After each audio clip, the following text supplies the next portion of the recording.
Hi Capricorn, welcome to Higher Source Tarot for a tarot and oracle card reading for all Capricorn. Sun, Moon, Rising, and Venus. This will be the theme for today's reading, which is a general reading. This one comes to you from the Moonology Manifestation Oracle card deck. Last quarter moon in Aquarius. Reflect on your priorities, okay? We'll see how that relates as we consult the tarot. What advice do you have for Capricorn, please? What does Capricorn need to know, please, for the best and highest good of all involved with Capricorn? All right, we will lay out the tarot here, and then we'll end with an Angel Answers Oracle card reading. Oh, I love it. Okay, it's interesting, too. You have Aquarius right here, this star, all right? Okay, remember this last quarter moon in Aquarius? All right, the Six of Swords, the Fool, the Page of Cups, Heart's Desires. You have opportunities and offers coming in. The Five of Cups, the Four of Swords, the King of Cups, and the Queen right next door to each other. How often does that happen? Okay, these two are a perfect pair, a perfect match. In terms of love, it's somebody that you could talk into the deep hours of the night endlessly. This is the kind of love story that people dream about. Now, this is not just a love reading, so don't get worked up and bunched up on me just yet, because you do have nice aspects for moving and travel and money as well. But if you did have a breakup, and I did get this in first, those of you over here with the Five of Cups, Four of Swords, if you had a breakup, I do feel like you have a chance at reconciliation with this person. They don't stop thinking about you, I'll tell you that. Even if they're posting things and it looks like friendly things, you know, they're out and about here and there, and they're, you know, or they're getting posted on either somebody else's social media account if they don't have their own. But I'll tell you what, with the King and Queen of Cups, they are lovers for life. These two are faithful companions to one another. So if it's a breakup that you say it's not coming back around, I do feel like with these two together, you're going to write a new love story, all right? There's love here. So like I said, if it's somebody you just don't see it happening with, then you have somebody new, because this is an unbreakable love story. There's no doubt about it. They are meant to be with each other, for each other. They sense each other. They can predict each other. I mean, it's like, again, the perfect companions right here, right now. However, I do like this a lot too, though. And you know what? Let's put these together, because I like these cards so much. With the Fool and the Star. The Star is the goddess of truth, and the Fool is your soul on this hero's journey. So whatever it is that you're asking about, your heart's desire is coming in. The King and Queen of Cups are masters of the suit, and the Cups rule over creativity, fertility, imagination, and that really great life. The King and Queen of Cups also bring emotional stability. So like I said, we have 78 cards, and these two came out together. That does not happen that often. I cannot architect that. You have something coming in that's going to be such a beautiful chapter. Get yourself ready, Capricorn, because it is on. So you have an unwavering faith here. So whatever it is here that halted, ended, and created some discomfort in your life, you're going to move on to something better. This watery energy is wonderful in terms of source energy and being in the place of just communing with nature, but also allowing that source, the universe, to run through you. You are a conduit for the universe here. It is wish fulfillment, but it's also companionship. You've got it with the Fool too, having great companionship. So I feel like your social opportunities are going to pick up. If you have plans to travel with a friend or a group, or even solo with the Fool, I see it that way too. I feel like somebody here is going to have a life-changing trip. A trip of a lifetime is what I hear.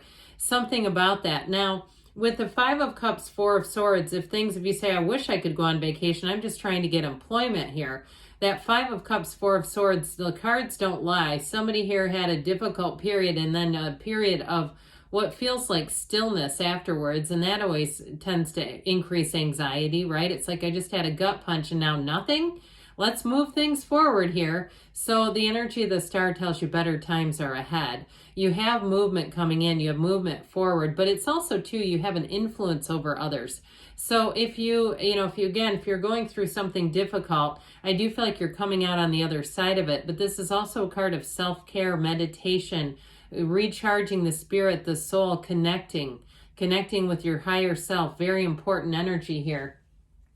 The Six of Swords does show you as moving on, moving forward with things. So again, if you went through a rough patch, which is here, I mean, there's no doubt about it, you had a difficult period here, but you're going to be moving forward with it sooner than later. I also feel like, too, you have a hand up coming in. If it's something to do with a job, it may even, too, I feel like almost like an advancement on their payroll or something they do when they have new employees to get people money a little quicker. There's nothing worse, right, than you start a new job and you're waiting weeks and weeks to get that first check. It's like, oh God. So I do feel like if you have a bit of a gap coming in terms of money, you're going to have a gap filled, is what I heard. Filling the gap is what they keep saying. And so with the Six of Swords, though, you do move forward from something that felt like it was a tumultuous period, sort of a rocky period for you. But the Fool, too, has you getting the second wind. This Fool energy is fantastic. And remember, reflect on your priorities. I feel like as you begin anew here, this is also going to help you to look at things with reflecting on your priorities. He has that bag over his shoulder because it holds all of his important tools. He knows who he was. He knows where he's been. He's learned from those past mistakes, and as he ventures on into new experiences, he continues to learn, grow, and expand. And so I do feel like with this Fool energy, you're going to be ready to jump right in. And I do feel like, too, somebody here has a bit of anxiety, like I've got to be ready to jump in. I can't sit here in this stagnant period any longer. So with the Fool, it marks a big transition, a moving forward transition. But ultimately, the Fool is also on a quest. So I feel like past mistakes will not be repeated in this energy. And you have trustworthy people showing up here, too. With the Page of Cups, I do feel like with this page, it's a new opportunity and a new period that's going to help you feel a lot more secure. Because I do get this underpinning of insecure energy, and it feels like it comes from an important, period here, an important turn of events where it's like, well, look, my amygdala's in overdrive. The amygdala has been hijacked, okay? It's like that kind of energy where somebody's on hyper alert over something that feels a bit unexpected. Now, I mentioned this also, too, can be a card of fertility and reconciliation as well. It's a law of attraction energy. So you attract this sort of fun, playful energy. I do feel like if it's a new job, you're going to feel like the security is there, but there's also a nice energy of sort of a uplifted, playful energy like I just talked about. With relationships, I do feel like somebody's flirting with you. Okay, and if it's that last person, if it is a reconciliation, I do feel like they come forward with a sincere apology. It does come from the heart. Their words are from the heart. In a new relationship, though, it feels that fun, playful, flirty energy, but there's more to it than just that. Because you have real love here. You have a partnership here that's not going anywhere. So the Five of Cups, and this is always a tough one, right? It's like, this will get you. Whatever it is, but let's not let it keep you, okay? Let's let it release you, because you have two upright cups right here. And so this is a card of don't cry over spilled milk, which I know is easy for sacred divination to say. It's like, look, you're free of all the worldly binds and chains. Of course, you can tell me that it's easy to get over it, but it's not. It happened in real life. And so I do feel like they're trying to tell you to disconnect from this overturned energy. It's just not serving you anymore. So if you had some disappointment, let's move you forward. The Four of Swords actually serves a purpose. And it's a good card because it helps you get stability over your mind and your heart. It brings in brain-heart coherence. Because we so often go through life as two different beings, right? The brain takes the day shift, the heart takes the night. And then we go back and forth like this swinging pendulum. This will help you get grounded, meditate, quiet the mind. I was in the most fantastic meditation room the other day, and they had this just wonderful white noise. Isn't that perfect to meditate to? I could have stayed in there for an hour. I didn't, but I could have. And it was easy. Okay, I felt like it was just easy to shut off the mind. So for somebody here, it's really being in the place of at least putting forth the effort to do it. And it's okay if you can't completely do it. It can take years of practice. And so with this Four of Swords, though, overall, it allows you to be open to receive. So the King of Cups comes in and says, there. All right, whatever happened, let's pick you back up. I see somebody literally getting lifted up underneath the armpits, like from behind. I do feel like that is metaphorical, but it makes me laugh. Like, you know, when you help somebody up from the ground, like, here, get back up again. So I do feel like this is where you get back up again. And it allows you to move forward in a way where you do feel a lot more secure. In relationships with a King of Cups, it's somebody who is very much open and ready to be in love. And I do feel like with the Page of Cups and King of Cups, they're also going to let you know. This is somebody who will share their feelings. They're not going to give you mixed signals and strange, you know, it's like it's strange comments and things. Absolutely not. Sorry, I got tangled up there. I was like, ew. And so anyway, with this King of Cups, though, it is somebody who's very consistent, very loving. I do feel like they have a love for travel too with that Six of Swords, or perhaps they live at a distance, but I don't feel like that makes any change. I feel like they have a car that they can speed along in and just, you know, make the drive go quicker if need be. They also too, if they live at a distance, they may have work or something in your area. I get there's some connection.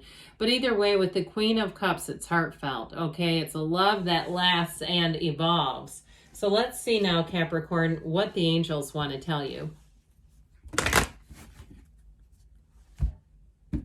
Let's put Humpty Dumpty back together again, okay? What advice do you have for Capricorn? Guidance, please, for Capricorn.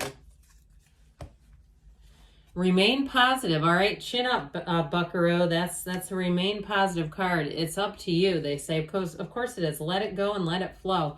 You have a golden opportunity. So if it is something with a job, I do feel like you have something that brings you in. And again, like I said, bridges the gap. You're ready. So it may not be the end game. It may just be a stepping stone. You have a yes, okay? Good things are on the way for you, Cap. I love you, and I'll be back again soon.